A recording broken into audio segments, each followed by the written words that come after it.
Okay, we're back. Now I'm gonna route this corner first. I'm gonna kind of do this deal right here, and I'm gonna do what's called a regular cut through here. Okay, here's my special jig. Okay, my router bit is rotating like this.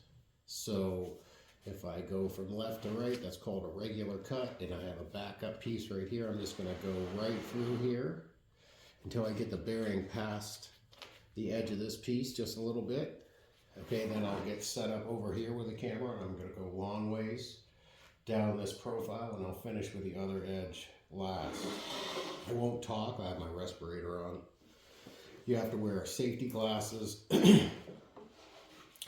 And also, when you're setting these bits, when you set them in, you pull them up from the bottom of the router bit just by like a 1/16 of an inch, so they're not damaging the bottom of the router. This is a big bit, so you have to be very careful and safe in terms of how you're running it. And it's going to want to run harder than a normal bit because when you climb cut, because of the size of it. So you're going to want to take very light cuts. You'll see I'll take very light cuts at first until I get the bearing onto the edge. And what I'm going to be left with is 5/16 of an inch and this nice flat cove profile that this router bit creates. It's tightened correctly and set in the router bit at the right depth. And again, this is a special template I had to make because this bit won't fit in any of my routers without chewing up the inside casings. This is the only one it would fit in. And all of the throat plates, I could have cut them out, they're clear, but then I would have only had this much to ride on here. And with this bit, there's a tendency for the router bit to, when it's spinning, because of the inertia it creates, for you to tip the router out if you only have this much that you're riding on. So that's why I made this little jig. Very simple and quick to make. Okay, so here we go. Let me get my respirator on. I'm gonna run it.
just a quick note. I don't want to breathe all this dust in.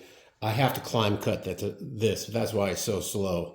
That's why I took so many passes, because of the grain direction. If I was to regular cut this, I would tear all this out and have a mess. So that's what I'm doing. Now I'm going to set you up over here and do the corner. I got to get this backer piece clamped on real quick.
Okay, my jig worked perfect. Profile came out perfect. Very, very, very limited tear out. Totally sandable, not a big deal. Beautiful. The problem with these big bits is the inertia they create, so you got to really control them. That's why I was going slow. That's why I built that special jig, because that bit has a tendency to help the router tip. If you don't have a lot of surface to run on, it's very hard to keep it flat without a jig like that. So I'm going to get set up and do the other side. I'll be back with you in a bit.